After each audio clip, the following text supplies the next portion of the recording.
Hello everyone, welcome back to my YouTube channel trading trends. आप सभी का एक न्यू वीकली एनालिसिस की वीडियो में स्वागत है।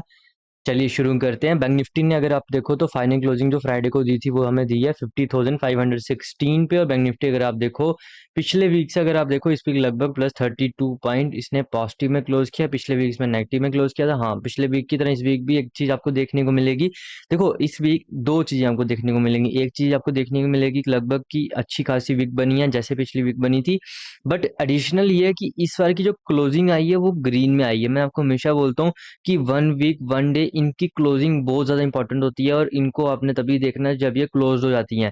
देखो वन वीक आपने हमेशा फ्राइडे की क्लोजिंग के बाद देखना है, और वन डे का चार्ट आपने हमेशा देखना है जब भी डे की एंडिंग हो जाती है 3:30 के बाद।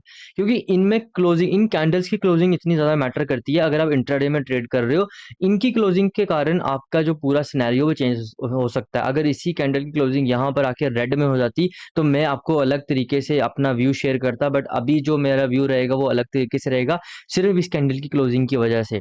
देखो ये मेरा व्यू नहीं है, जो मार्केट मुझे बता रहा है और जिसको जिसको मैं और इस चीज को मैं जैसे पोर्ट्रे कर पा रहा हूँ वही व्यू मैं आपको शेयर कर रहा हूँ। अभी आप देखो तो जैसे नीचे साइड आपको पता ही है कंटिन्यूसली ये एक इंपॉर्टेंट यहाँ पर स्पोर्ट है। वैसे अगर वन वीक टाइम फ्रेम में देखे या वन डे में देखे, कंटिन्यूसली बैंक निफ्टी ने यहाँ पर अच्छे खासे यहाँ पर सस्टेन किया था, उसके बाद ब्रेकआउट दी थी, फिर एक अच्छी खासी रैली ओवरऑल सेट की थी। उसके बाद अगर आप देखो तो लगभग वन वीक टाइम फ्रेम में भी इसी लेवल को कंटिन्यूसली दो बार सपोर्ट ले चुका है। जब तक मार्केट यहाँ सस्टेन करने के बाद वन डे में एक दो दिन सस्टेन करने का ब्रेक डाउन नहीं करेगा, उसके यहाँ पर क्लोजिंग नहीं करेगा, तब तक हमारे लिए नीचे वाली साइड 50,000 का important psychological level as a important support की तरह काम करेगा।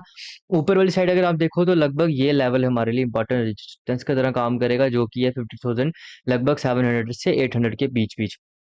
देखो ऊपर वाली साइड हमारा क्लियर है। अगर ऊपर वाली साइड ब्रेकआउट करता है तो 51,200 तक का आपको लेवल देखने को मिल सकता है आने वाले टाइम में। उसके बाद 52,000 का साइकोलॉजिकल लेवल, और उसके बाद मार्केट आपको ऑल टाइम हाई क्रॉस करते हुए दिख सकता है। देखो ये चीजें ऐसा नहीं है कि आज हो जाएंगी कल हो जाएंगी। हम जो ट्रेडिंग कर रहे हैं वो किसी के परसेप्शन को ट्रेड कर रहे हैं। कोई बड़ा इन्वेस्टर आ रहा है, वो किस तरीके से मार्केट को ले रहा है। देखो रिटेल मार्केट को हिला हिला नहीं सकता रिटेलर। लगभग अगर सारे भी इकट्ठे हो जाए तो मार्केट में इतनी पावर जनरेट नहीं कर पाते हैं। जो ओवरऑल मार्केट को चलाते हैं, जो इन्वेस्टर्स, जो बड़े बड़े इन्वेस्टर्स जिनके पास फाइनेंशियल रिसोर्सेज हैं, साइकोलॉजिकल रिसोर्सेज हैं, और काफ़ी ज़्यादा उनके पास इनपुट रहती है, नॉलेज की भी काफ़ी जल्दी रहती है, काफ़ी ज़्यादा उनको न्यूज़ के बारे में पहले पता चल जाता है।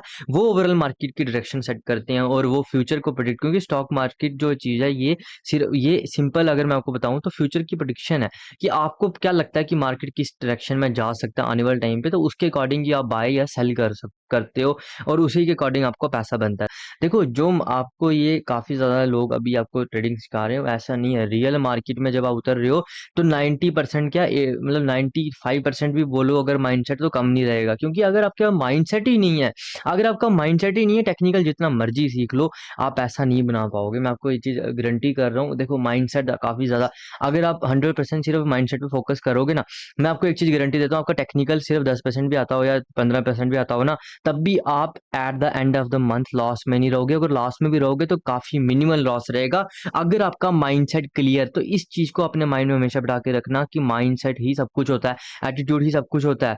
बाकी स्किल्स तो आप सीख सकते हो, अगर आपका हंगर इतना स्ट्रांग है कि आपको करना ही करना, तो आप उस नेसेसरी स्किल्स को सीख ही लोगे आने वाले टाइम पे।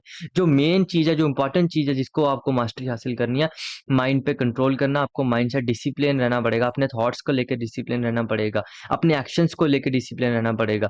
अगर आप देखो ऊपर वाली साइड जैसे आपको पता कंटिन्यूसली 50,800 एक इंपॉर्टेंट रेजिस्टेंस की तरह काम कर रहा है। नीचे वाली साइड अगर आप देखो तो 50,000 लगभग 49,900 से लेके 50,000 का साइकोलॉजिकल लेवल है, जो एक इंपॉर्टेंट सपोर्ट की तरह काम कर रहा है।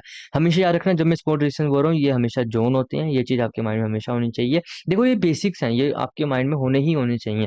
इसमें ऐसा नहीं है कि कुछ भी कि यार 50,000 बोला 50,000 ही होगा। 50,000 से लेके 49,900 के बीच भी हो सकता है, 50,000 से लेके 50,100 के बीच भी हो सकता है। हाँ, उसके साथ-साथ जब आप मल्टीपल टाइम फ्रेम एनालिसिस कर रहे हो तो काफ़ी ज़्यादा चीज़ें और भी आपको क्लियर होती हैं।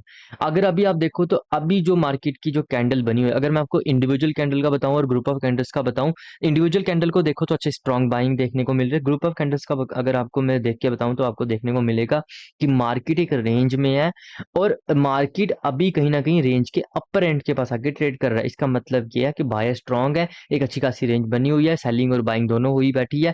आज जैसे यहाँ से ब्रेकआउट मिलेगी आपको एक अच्छी खासी ऊपर वाली साइड मूवमेंट देखने को मिल सकती है। ब्रेक डाउन होगी तो ट्रेंड की साइड की डायरेक्शन में मूव करेगा, तो वो पैनिक सेलिंग वाला सिनेरियो आपको देखने को मिल सकता है। डिपेंड करता है कि मार्केट किस टाइप की मूवमेंट करेगा। उसके बाद जो बड़े इन्वेस्टर हैं, क्योंकि अगर आप देखो यहाँ पर मार्केट एक दिन सस्टेन करता है, बट उसके बाद ब्रेक, यहाँ पर हमें लगेगा कि यार ये ब्रेकडाउन सिनेरियो, तो मार्केट तो ब्रेकडाउन करेगा, आप यहाँ पर स्विंग ट्रेडिंग करके बैठ जाओ, तो ऐसा नहीं होता। आपको समझना पड़ेगा कि मार्केट आप जब मार्केट में ट्रेड कर रहे हो, आपको हमेशा प्रोबेबिलिस्टिक माइंडसेट लेके ही आना पड़ेगा। आपको समझना पड़ेगा कि आपके 8 ही ट्रेड ठीक होंगे 10 में से, 9 ठीक हो सकते हैं, एक गलत होगा ही होगा, उस एक गलत की वजह से सारा लॉस हो सकता है, ये चीज याद रखना। एक ट्रेड आपकी सारी इनकम को खत्म कर सकता है, जो भी आपने कैपिटल डाली है सारी सारी आपकी कैपिटल खत्म कर सकता है, याद रखना। एक एक ट्रेड में इतनी ताकत है, एक थॉट नेगेटिव आ जाए तो उसमें इतनी ताकत होती है। शुरुआत अगर आप देखो तो इस थॉट से शुरू होती है, एक डिजायर से शुरू होती है, एक परसेप्शन बनता है माइंड में, उस परसेप्शन को कहते हैं थॉट।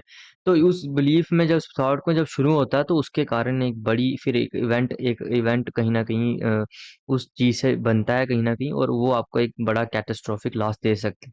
तो उस चीज से बचने के लिए आपको अपने माइंड को डिसिप्लिन करना पड़ेगा और कंटिन्यूसली अपने माइंडसेट पे काम करो। 15 मिनट टाइम फ्रेम में जाके देखेंगे कि बैंक निफ्टी कल किस टाइप की मूवमेंट कर सकता है। कल जैसे को आपको पता है मंडे है, रक्षाबंधन भी है, happy Raksha Bandhan to all of you. एक चीज आपको समझनी पड़ेगी, देखो यार, रेगुलर ट्रेड नहीं भी कर रहे हो तो कोई प्रॉब्लम नहीं। आप देखो जो यूट्यूब में काफी सारे लोग बताते हैं, ऐसी चीजें रियलिटी में एग्जिस्ट करती नहीं है। आपको भी अपना थोड़ा सा माइंड लगाना पड़ेगा। देखो कॉमन सेंस तो आप भी लगा सकते हो, तो कॉमन सेंस को यूज करो, चीजों को समझो। जो चीजें आपको, अब देखो आप, आपके पास भी दो ही मेथड है, या तो आपको कोई सिखाने वाला हो, जो अगर आपको सिखाने वाला नहीं है तो आपका 4-5 लोगों को जाके उनको फॉलो करो, उनके मेथड्स को अप्लाई करो, वो किस तरीके बातें कर रहे हैं, किस तरीके का वो पैटर्न समझा रहे हैं, आपको किस तरीके की नॉलेज दे रहे हैं, उनको यूज़ करो। उसको देखो कि आपको रिजल्ट मिल रहे नहीं मिल रहे। हाँ, आपकी साइड से गलती है, काफ़ी ज़्यादा गलती तो हमारी साइड से रहती है, क्योंकि हम अगर कोई चीज़ हमें कोई बता भी रहा है तो उस चीज़ को फॉलो अप नहीं कर पाते हैं, तो वो चीज़ भी आपको देखनी पड़ेगी। उसके साथ साथ एक चीज़ समझनी पड़ेगी कि जब हम ट्रेडिंग की बात कर रहे हैं, ये सबसे मुश्किल जॉब है आसान पैसा कमाने के लिए। तो इसलिए यहाँ पर जो माइंडसेट की रिक्वायरमेंट है वो काफ़ी ज़्यादा है। देखो हर एक फील्ड का अपना एक रिक्वायरमेंट है, इसमें जो माइंडसेट की रिक्वायरमेंट है, इसमें स्किल्स की रिक्वायरमेंट कम है एज कम्पेयर टू माइंडसेट की रिक्वायरमेंट। आप एनालिस्ट बन सकते हो, अच्छा खासा एनालिसिस कर सकते हो आप, बट आप एक कंटिन्यूस बेसिस पे कंसिस्टेंट इनकम नहीं जनरेट कर पाओगे जब तक आपके पास एक डिसिप्लिन माइंड नहीं। अगर आप कल की तरह देखो तो कल के लिए सबसे बेस्ट केस सिनेरियो रहेगा, अगर बैंक निफ्टी यहाँ पर एक रेंज बनाए या एक बुलिश प्राइजेक्शन बनाए, तो मैं सबसे प्रेफर करूंगा कि अगर ये फर्स्ट हाफ तक मतलब 1 घंटे तक अगर ये बना ले, तो उसके बाद मैं एक एंट्री के लिए सोचूंगा अगर बुलिश प्राइजेक्शन बनाएगा तो। देखो वो एक हमें मूव मिल सकती है जो हमें 51,200 तक लेके जा सकती है, उसके बाद 51,500 तक भी जा सकती है। मंडे भी है, थोड़ा सा हम ध्यान से ही देखेंगे, क्योंकि क्या होता है कि सैटरडे संडे को कोई ग्लोबल न्यूज आई हो, क्योंकि आप हर न्यूज़ को फ़ॉलो अप नहीं कर पाओगे। कुछ-कुछ जो मेजर इंसिडेंट्स होते हैं जो आपको देखने को मिल जाएँगे या कुछ सुनने को मिल जाएँगे, उनको तो चलो फ़ॉलो अप कर पाओगे। बट आप हर न्यूज़ को फ़ॉलो अप नहीं कर पाओगे, इसलिए आप पेशेंटली वेट करना, थोड़ा-सा मार्केट को सेटल डाउन होने दो 5-6 मिनट, उसके बाद जाके एंट्री लेने की कोशिश करना, या एंट्री अगर मार्केट में बनती है तभी एंट्री लेना। रैंडम एंट्री लेने से अच्छा है कि आप पेशेंटली वेट करो, जब मार्केट एंट्री देगा तो उसी टाइम पे आप एंट्री लो। गैप अप खुलेगा तो फिर हमें थोड़ा-सा, मुझे लगता है कि फिर उस दिन आपको या तो अवॉइड कर देना चाहिए या आपको वेट करना चाहिए, क्योंकि फिर मैं कम से कम भी 12 बजे से पहले ट्रेड नहीं लूँगा, क्योंकि फिर क्या होगा कि एक अच्छा खासा कंटिन्यूअस अगर हम मूवमेंट देखो तो लगभग मूवमेंट कहाँ से शुरू हुई है 49,600 से। जिन्होंने यहाँ से बाइंग करके बैठे हैं इंट्राडे की बेसिस या स्विंग ट्रेडिंग के बेसिस पे, उनको अभी तक एसएल बुक करने का मौका मिलेगा नहीं। अगर मार्केट काफ़ी ज़्यादा गैप अप खुल जाता है तो फिर कंटिन्यूअसली वो अपना एसएल बुक कर सकते हैं और यहाँ से आपको थोड़ी-सी गिरावट देखने को मिल सकती है। फिर यहाँ पर कोई प्रोजेक्शन बनेगा तो फिर हम एंट्री वापस ले सकते हैं। गैप डाउन खुलेगा तो फिर मैं वापिस थोड़ा-सा वेट करूँगा, क्योंकि अगर आप देखो तो ये सिनेरियो थोड़ा-सा डाइसी सिनेरियो हो जाएगा, क्योंकि अगर इसके बीच मार्केट आके ट्रेड करेगा तो यहाँ पर बायर्स भी स्ट्रॉन्ग है और सेलर्स भी स्ट्रॉन्ग है, तो ये थोड़ा-सा हमारे लिए एक ऐसा सिनेरियो रहेगा जहाँ हमें अवॉइड करना, तो टोटली अवॉइड करना चाहिए। यहाँ तो सोचना भी नहीं चाहिए। नीचे उछल मैं तभी इंटरेस्टेड रहूँगा जब ये 50,000 के नीचे और कम से कम 9,700 से लेके 50,000, ये है थोड़ी बड़ा जोन है, बट यहाँ पर अगर अच्छी खासी रेंज बना के ब्रेक डाउन करेगा तो यहाँ पर आपको एक पैनिक सेलिंग जैसी मूव देखने को मिल सकती है, क्योंकि काफी दिन से अगर आप देखो तो मार्केट एक अच्छी खासी यहाँ पर रेंज बना चुका है। उसके बाद कहीं ना कहीं जो मार्केट का ट्रेंड है थोड़ा सा बीरिश है, और कहीं ना कहीं जो मार्केट का जो ग्लोबल सिनेरियो है वो भी थोड़ा सा अभी आपको देखने को मिलेगा, वहां पर भी थोड़े से पंगे चल रहे हैं। तो वो ये चीजें सारी आपको माइंड में होनी चाहिए, इन पे मार्केट कैसे रिएक्ट करेगा ये आपको पेशेंटली वेट करना पड़ेगा। देखो आप अपने सेटअप का वेट करो, उसके अकॉर्डिंग लो। और एक चीज़ समझ लो, जैसे मैंने एक वीडियो डाली थी हाउ प्राइसेस मूव, वहाँ पर मैंने अच्छे से समझाया कि आप जो ट्रेड कर रहे हो, आप किसी और पे डिपेंडेंट हो। आप किसी और पे डिपेंडेंट हो कि मार्केट आपकी साइड मूवमेंट करे। ऐसा नहीं है कि मार्केट आपकी साइड मूवमेंट करना नहीं चाहता या आपको जानता है, वो आपको जानबूझ के लॉस देना चाहते।